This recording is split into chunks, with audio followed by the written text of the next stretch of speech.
Hello বন্ধুরা, জ্ঞানজ্যোতি coaching সেন্টারের পক্ষ থেকে তোমাদের সকলকে জানাই আরো একবার স্বাগত।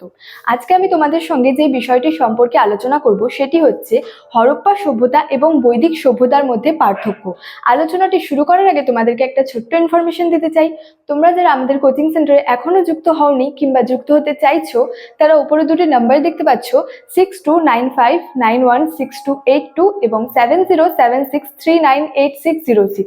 তোমরা যারা আমাদের সঙ্গে যুক্ত হতে চাইছো তারা কিন্তু এই দুটি নাম্বারের মধ্যে যে কোনো একটি নাম্বারে যোগাযোগ করে আমাদের সঙ্গে কিন্তু যুক্ত হয়ে যেতে পারো। তো দেরি না করে কিন্তু আজকে টপিক সম্পর্কে আলোচনা শুরু করছি। দেখো, হরপ্পা সভ্যতা ও বৈদিক সভ্যতার মধ্যে পার্থক্য। সেখানে বলা হয়েছে যে এই যে সিন্ধু সভ্যতা বা হরপ্পা সভ্যতা এবং যে বৈদিক সভ্যতা, এটার যে সম্পর্ক, এটা কিন্তু প্রাচীন ভারতের ইতিহাসে একটি হচ্ছে বিতর্কিত বিষয়। তবে বলা হয়েছে যে জন মার্শাল সহ হচ্ছে বিভিন্ন যে ঐতিহাসিকরা ছিলেন, তারা মনে করেন যে এই দুটি যে সভ্যতা ছিল, হরপ্পা সভ্যতা এবং হচ্ছে যে বৈদিক সভ্যতা, এই দুটি সভ্যতা কিন্তু ভিন্ন ছিল। অর্থাৎ বলা হয়েছে যে এই যে হরপ্পা সভ্যতা এবং বৈদিক সভ্যতা উভয় সভ্যতাই কিন্তু, যে বলা হয়েছে যে উভয় সভ্যতার মধ্যেই সাদৃশ্য থেকে বেশি কিন্তু বৈসাদৃশ্য ছিল। এবং বলা হয়েছে যে এই যে উভয় সভ্যতা অর্থাৎ হরপ্পা এবং বৈদিক সভ্যতা, এই দুই সভ্যতার মধ্যে কিন্তু সাদৃশ্য থেকে বেশি হচ্ছে বৈসাদৃশ্য ছিল। তো এই সভ্যতার পার্থক্যগুলি কি কি ছিল এখন কিন্তু আমরা পরপর আলোচনা করব।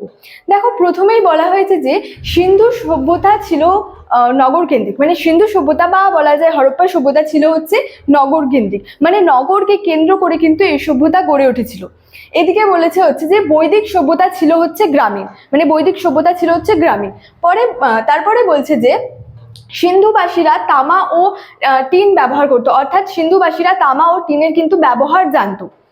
অপরদিকে বলা হয়েছে যে আর্যরা হচ্ছে তামা ও টিনের সঙ্গে হচ্ছে লোহারও ব্যবহার করত, মানে এই যে আর্যবাসীরা যে ছিলেন তারা বা আর্যরা যে ছিলেন তারা হচ্ছে তামা ও টিনের সঙ্গে কিন্তু লোহার ব্যবহারও জানতো। নেক্সট বলছে হচ্ছে যে সিন্ধু নগরের অর্থনীতিতে শিল্প বাণিজ্য ছিল, মানে সিন্ধু নগরের যে অর্থনীতি ছিল সেখানে কিন্তু শিল্প বাণিজ্য প্রধান ছিল বলা যায়। অপরদিকে হচ্ছে আর্য অর্থনীতিতে হচ্ছে পশুপালন ও আর্য অর্থনীতি আর কি পশুপালন ও হচ্ছে কৃষি নির্ভর ছিল। আর্য অর্থনীতিতে অর্থনীতি কিন্তু পশুপালন এবং কিন্তু কৃষি নির্ভর ছিল। তারপরে বলা হয়েছে যে হরপ্পাবাসীরা পোড়া ইটের বহুতল বাড়িতে বসবাস করত। হরপ্পাবাসীরা যে ছিলেন তারা হচ্ছে পোড়া ইটের বাড়িতে বসবাস করতো এবং বাড়িগুলি একতলা, দোতলা, তিনতলা, ওই জন্য বলা হয়েছে তারা হচ্ছে যে পোড়া ইটের বহুতল বাড়িতে বসবাস করত। অপরদিকে যদি বলি, আর্যরা হচ্ছে মাটির ঘরে খড়ের চালায় বসবাস করত। আর্যরা যে ছিলেন তারা হচ্ছে মাটির ঘরে খড়ের চালায় বসবাস করতেন।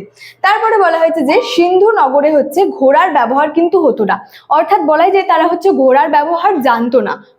অপরদিকে বলা হয়েছে যে আর্যরা হচ্ছে ঘোড়ায় চড়ে যুদ্ধ করত।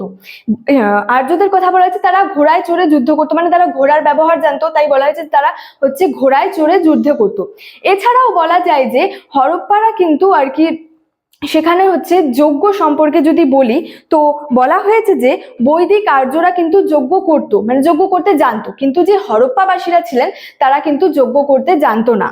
তারপরে যদি বলি, এছাড়াও বলা যায় যে সেখানে হরপ্পাবাসীদের হচ্ছে লিখতে জানতো, তাদের হচ্ছে লিপি ছিল, কিন্তু আর্যরা যে ছিলেন তারা কিন্তু লিখতে জানতো না, সুতরাং তাদের কিন্তু লিপিও ছিল না। এবং হরপ্পা সভ্যতা তারা যে লিখতে জানতো এবং তাদের যে লিপিগুলি ছিল এগুলি কিন্তু পাঠোদ্ধার হয়নি।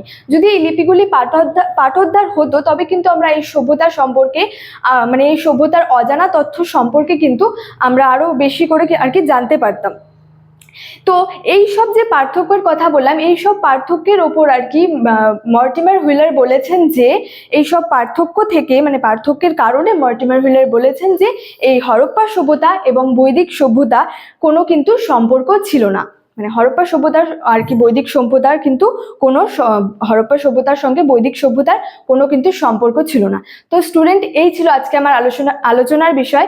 ভিডিওটি ভালো লাগলে লাইক, কমেন্ট এবং বন্ধুদের সঙ্গে শেয়ার করে দিও। দেখা হচ্ছে তোমাদের সঙ্গে পরবর্তী ভিডিওতে। Thank you so much. Thanks for watching.